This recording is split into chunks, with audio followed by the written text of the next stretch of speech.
I think my ex-fiancée Jess, 31F, might have tried to get my wife Olivia, 30F, drunk and cheat on me. My wife thinks I am overreacting and overthinking the whole situation. Can someone tell me if I would be an asshole to ask Olivia to stop being friends with Jess immediately? For context, Jess and I started dating during the sophomore year of our college. We met through mutual friends and connected instantly. She was charming and outgoing and made friends instantly everywhere she went. I am more shy and nerdy, but I enjoyed going out to parties with her. We got engaged on our graduation day as both our families were attending. I got a job in a big tech company right after college and Jess moved in with me while looking for jobs. That is when the relationship started going downhill. Jess was an art major and had trouble finding a stable job. She did a bunch of freelance work and mostly worked from home. I was overwhelmed with work. She always wanted to go out to bars and clubs and I wanted to rest in the evening after 10 to 12 hours of work.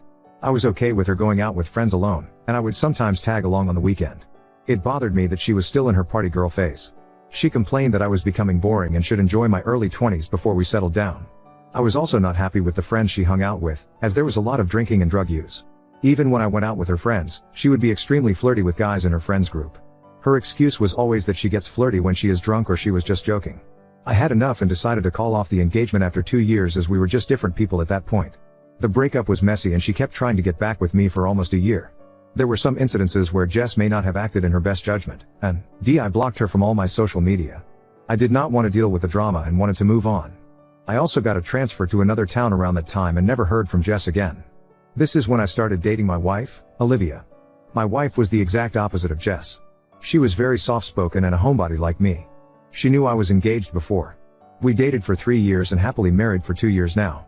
However, one of the sticking points we always had was my Thursday nights. 3 of my closest college friends are now scattered all across the country and we generally play a video game together on Thursday evenings since our college days. Olivia complained that she gets bored during that time. About 6 months ago, Olivia told me she got a Facebook invite for a group where they had painting and wine nights on Thursdays. It was mostly 8 to 10 women who got together at someone's house and spent the evening painting, drinking wine and gossiping. According to Olivia, it was just a few housewives and divorcees and they welcomed her. One of the women's name was Jess, but I did not think much of it. 2 weeks ago, Olivia told me it was Jess's birthday and they wanted to a ladies' night at a club. Olivia hates loud music, but Jess convinced her to come for dinner and some drinks. On that night, I got a call from Olivia at 10 p.m. asking me if I could come and pick her up. I could tell something was wrong and immediately left to pick her up. I went to the bar and went in to pick up Olivia. I was shocked when I realized that her friend Jess was my ex-fiancée. She also looked surprised to see me there. I was polite and said hello to everyone, but Olivia wanted to get out of there as soon as possible. After we went in the car, I told Olivia that Jess was my ex-fiancée whom I had not seen for almost 7 years. Olivia was shocked to hear it and she did not know about it. It was crazy since I did not even know she lived in the same city as us. Olivia told me Jess was the one who had started the painting group. She had divorced her husband 2 years ago and moved to our city for a fresh start. The reason why she called me was because she was getting uncomfortable with the situation at the bar. Since Jess and one of the other women were single, they kept on encouraging guys hitting on them and inviting them over to their table. Jess was trying to get everyone drunk and was asking Olivia to open up and have fun. She was constantly hyping up Olivia to 2 of the guys who bought them a round of drinks. At this point, Olivia excused herself to go to the restroom and called me to pick her up. I am not happy with the situation, but I am also not mad at Olivia. I am just uncomfortable with Olivia hanging out with Jess. I told Olivia about the same. Olivia told me that she was never going to put herself in the same situation again with Jess or anyone else. Also, this friends group is the only real social life she has since we both are in a completely new city. She does not want to stop going to her painting nights with her friends. I brought up the thought that Jess could be acting in malice, but Olivia told me she did not think Jess would know I was her husband as Olivia never showed my picture to anyone in the group. She also said that it's been 7 years since we broke up. Jess is a kind person and I should not judge her based on one night when she was drunk. She still wants to stay friends with Jess. On one hand, I do not want to separate Olivia from her friends. But, my gut feeling is telling me something is off in this situation. Besides, it feels weird to have my ex be friends with my wife. Update 1. I posted about how my ex-fiancée tried to get my wife to cheat on me 3 months ago. Things were good since then, but last week has been crazy and I wish my wife were not as naive to let Jess back in our lives. I really need help on what I can do at this point. For reference, I broke up with my ex-fiancée Jess 7 years ago and have been together with my wife for 5 years, married for 2. After the night of Jess's birthday, where she tried to get my wife drunk and flirt with strangers, I had a long conversation with my wife. I laid down why I was uncomfortable with her hanging out with Jess. My wife agreed with most of what I said, but she feels that enough time has passed now where we can let things go. She also talked to Jess and she told her that she had no idea about me and it's just one happy coincidence. Jess also insisted to my wife that she moved on with her life after our breakup, found love, and unfortunately the marriage did not last. She told Olivia that maybe we all could go out for dinner together and clear out the issues. Jess also insisted that she was just having fun at the bar, and apologized to my wife if her drunk behavior made her uncomfortable. My wife asked me if I would be okay with their friendship, as she has not found a social group in the new town for a long time and Jess seems like a changed person. She also told me that she would only meet these women during her art night, and not go out on girls' nights or trips. I felt that as long as Olivia was comfortable, I should not have any reason to be worried. We also had dinner with Jess once and Jess was very friendly. She told me about what happened in her marriage, and how she is on her healing journey right now. She also apologized to me for her behavior during our last few months together. Jess also now owns a business and works as a freelance artist and graphic designer. I also was gracious as we were just 23 and I harbor no ill feelings. My wife also started hosting art night at our place once a month or so and I had to move to my office for my game nights. Last week, after the art night, Jess and one other lady hung back, and we were all drinking wine and chatting. The other lady was asking questions about Jess and I just told her that it was old history, and I went no contact with Jess for 4 years. That was the reason why she had no idea. Olivia. Olivia looked at me, and asked Jess, "You mean 7 years ago, right?" Jess said no, and that was when we broke up. However, we met every time I came back to my hometown. I thought she was drunk, so I corrected her again that it was 7 years ago, and she was misremembering things. Jess said maybe, and we moved on. The next day, Jess sent a bunch of photos to my wife of me and Jess hanging out. They were just innocent photos like us having dinner, at a music festival, working out together, etc. The weirdest part was I had a few tattoos on my body that I got after I broke up with Jess. I also never owned the clothes the person in the photo was wearing. Even the photos were timestamped to 4 years ago, Christmas 2019. Olivia freaked out because we started dating in summer 2019. I did make a trip alone to my hometown in Christmas 2019. However, I never met Jess. She started asking me why I did not tell her about meeting Jess. I tried to tell her that these things never happened, but she does not believe me. She also called Jess and Jess told her that we met because I was back in town. However, we were just platonic at that point and it's not what my wife is thinking. I confronted Jess and she told me that I am stupid to not tell Olivia about meeting her, and also not telling her about Olivia. She says that I told her I am still single. Olivia is very angry at me. She is not believing a word I am saying. I kept on telling her that I have not seen her for 7 years. Olivia says she does not mind me meeting her, but I should have told her as we were together. I volunteered to show her all my phone records during that time, but they only go back to 3 years on my carrier. I am confused how those photos can even exist when I never met her. They are definitely photos from when I was with Olivia, as I look more muscular in these pictures and also have tattoos that I did not have back then. I even told her she can call my friends and family and ask them about the trip, but SHE says that she has all the photos of my trip, and my friends and family will cover for me. Can someone please help me what I can do in this case? I need to convince Olivia that this is all false. But she is just angry at me and giving me silent treatment. I swear that I did not meet Jess during that trip and am caught up in this mess without my fault. Update 2. This has been a horrible week that just kept on getting worse. I do not blame my wife for believing Jess. Jess seemed to be a changed person from the girl I broke up 7 years ago. I felt bad about her being in an abusive marriage for almost 3 years with a narcissistic husband. She got her life back together, was doing great with her work and also started her own business. She had me rooting for her too and I was proud of her journey. I could see why my wife liked her. After Jess sent photos to my wife, I tried every possible thing to prove that the pictures were fake. I showed them to 3 acquaintances who told me that they can help me. None of them were able to find any inconsistencies with the photos. I also called my parents and my friend who I met during that trip. My mom saw the photo and recognized that the gym photo was taken in the YMCA gym where my parents go. She remembered that I used their guest passes during that visit.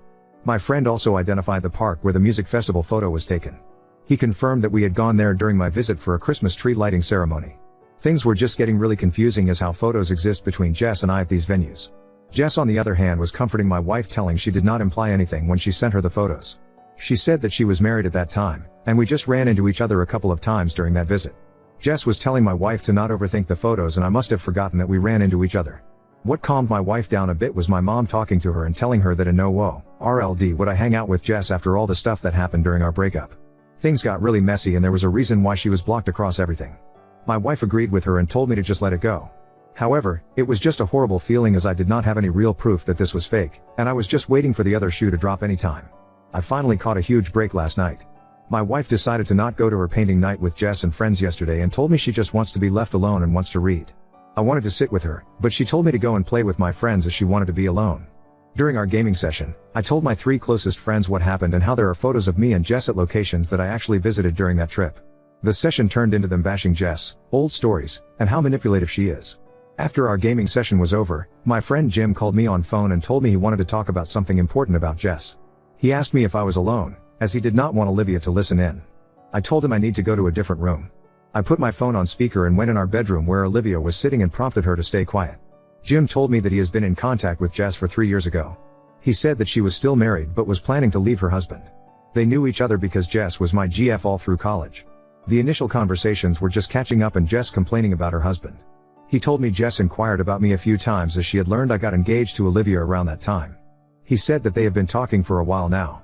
Jess also told him about the coincidence that Olivia was in her painting group and how she met me few months ago when I went to pick up Olivia. She told Jim that Olivia came to her birthday and was heavily drinking and flirting with guys. She even sent him few pictures. They're a few with Jess and Olivia together, and then Olivia hugging and kissing a guy on his cheeks. I asked him to forward me the photos and he sent them to me on Discord. Jess told him that I am still the same insecure guy and must be tracking Olivia as I showed up at the bar at 10 p.m. like a parent to pick Olivia. Jess did not know that Olivia had called me from the restroom to pick her up. Jess made a joke to Jim about how ironic it is that I broke up with Jess because she loved to party and now, I am married to a party girl. I asked Jim why he did not share those pictures with me before. He said that he did not want to stir the pot in my marriage without knowing all the details. I was really mad at Jim at this point and asked him what else did he tell Jess about me. He said not a lot and they barely talked about me. However, Jess was obsessed with Olivia and would badmouth her a lot.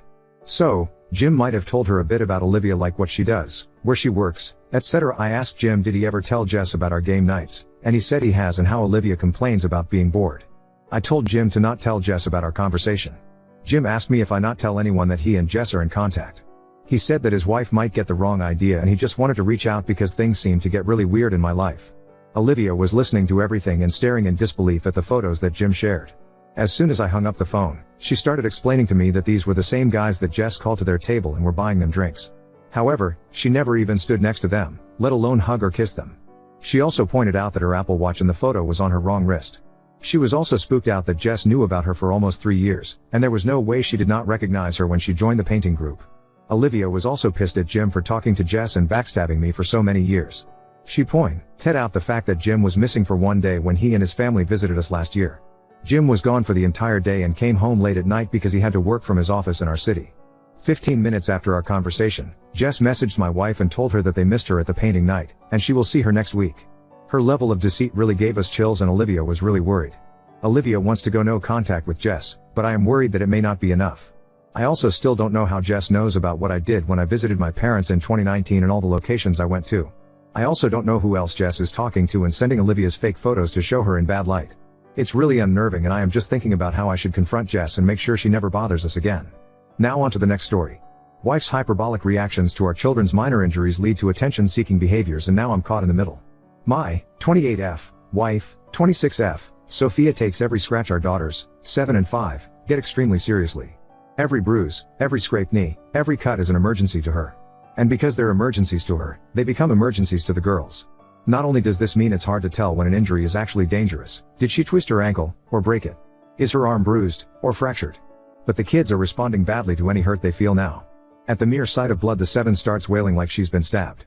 Even worse, her sister has started intentionally banging her arm into things or falling on concrete if she thinks she's not getting enough attention. Last week my wife took the oldest one to urgent care because she got a canker sore and Sophia was convinced it was something more sinister. While she was gone I had the younger one, who was upset that Sophia had spent so long on her sister and had now taken her to the doctor to get special attention. NS. So she threw herself on the tile floor in front of me and started screaming and holding the wrist she hadn't actually twisted. I'm so tired of all of this I just let her scream. When I didn't give her the attention she wanted, her screaming in pain turning into sobbing because I wasn't cuddling her and kissing her better and promising her cookies and a late bedtime. I told her I'd be in the den with the cats when she felt like joining us. I felt like a bitch for letting her cry herself out, but she's never going to learn to walk off scooter falls or getting hit with dodgeballs at this rate, and she can't be rewarded for this kind of behavior.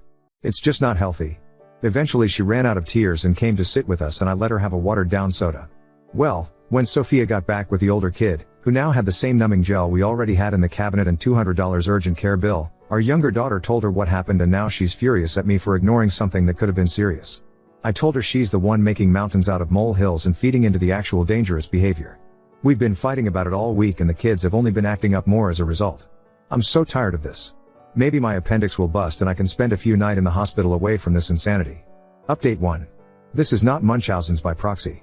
Y'all have got to lay off the Hulu docuseries and stop trying to diagnose strangers with serious and sinister medical issues based off one post written by their annoyed spouse. My wife does not hurt them, she is not poisoning them, or looking for drugs to feed them, or posting all over social media about how great she is and how lucky the girls are, etc., or trying to scam people out of money or a Habitat for Humanity house. Sophia is not worrying for the attention of it. She is trying to ensure that they don't feel ignored and neglected, to the point that she takes everything serious, but she's gone too far and it is now backfiring.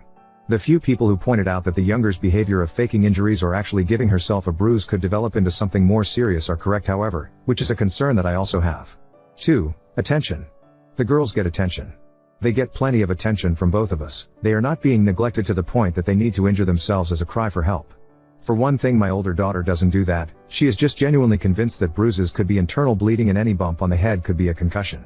Which means that I'm going to have to give her the period talk pretty soon, or she's going to think she's dying if her starts early. For another thing, the younger one tends to only do it when she thinks her sister is getting something she wants, or we said no earlier in the day. They get attention, but they get special attention when they're sick or hurt. Someone in the comments last time, don't remember the name, suggested flipping it to discourage the younger girl's behavior, by essentially taking away fun things and forcing them to rest when they're sick or hurt.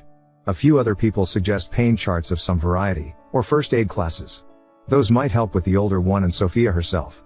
That was probably the most viable advice I got, however well-meaning and true a lot of other stuff was. 3. Therapy right now is not an option. You can suggest it all you want, I can and have suggested all I want, but as of right now it will not be happening anytime soon. We had a very experience with a highly regarded adoption specialist therapist a few years ago that resulted in our older daughter having more issues with her adoption than she did when we started, issues that we've had to figure out how to manage on our own because the 2 therapists we tried after that only compounded and exacerbated those new issues. My daughter would have been better off if she'd never been to therapy in the first place. As a result, my wife has lost almost all of her faith in mental health professionals. Quite frankly, I lost the majority of mine as well, and while I've made mention of it to Sophia, my bigger focus is on getting her to just change this one behavior. 4. Was my wife traumatized a child by being medically neglected? To the best of my knowledge, no. She doesn't have any long-term health issues, and she was never very involved in any physical and potentially dangerous sports when we were in school. Her family hasn't suffered from very many illnesses or accidents, even during COVID. So while I've driven myself to an emergency dentist before and broken my wrist without even knowing it, the only time she's ever been in a hospital was to pick her dad up from a colonoscopy. At least before she started taking our daughters in for benign bumps, bruises, and cuts. 5. No, my wife does not have postpartum anything. The actual update, after a couple of other comments brought up how my girls behave away from us, I decided to ask. My wife works a normal 9 to 5, while I work 3/12s from 6 p.m. to am on Thursday, Friday, and Saturday. During the winter they have school and daycare respectively. This winter the younger one will be in kindergarten though, and during the summer they both go to daycare from about 8 a.m. to 4 p.m. on my work days, and just in the mornings on other days as needed. I do drop-offs and pickups. When I picked them up on Monday, I decided to ask one of the caretakers how the girls had been behaving. She told me they were fine, they bickered sometimes, but there was nothing unusual going on. I asked what happens when they get hurt or feel sick during the day, how they handle it, etc. I didn't tell them about my wife. I didn't want to be telling tales out of, or at, school. I think she might have thought I was looking for help, which I was, technically, because she told me that as soon as a kid falls down, or takes a ball to the face or anything else, they start the whole interaction by telling them you are okay, and assessing the damage calmly as they approach. Even if the kid is bleeding they don't react. They say something like, "Wow, that looked kind of scary. I bet it surprised you. Let's see your arm/leg/whatever." She basically wrote me a script. I asked her how my girls reacted to it, and she told me that the older one was a little more sensitive than her peers. She cried easily, and they had to be extra firm with the "you are okays" with her. The younger one she saw a little less. She's in a different age bracket, she only just turned 5, so she's still technically in the pre-K group, but she'd never heard anything about her. I asked what exactly they do if a kid is bleeding or bruised. For bruises they can sit with a little ice pack for 15 minutes before they need to come back to the ground, unless it's actually serious, and for cuts they get it washed and a band-aid. So nothing exciting as far as I could tell. The fact that we haven't been called into the school to pick up our totally terribly injured 5-year-old before tells me that she knows she won't get Madre's special treatment at the school, and since I will be the one picking her up if they think she's too sick or something, there's really no point in kicking up too much of a fuss unless she just wants to hold something cold for a few minutes. Neither of the girls have been hurt or sick this week.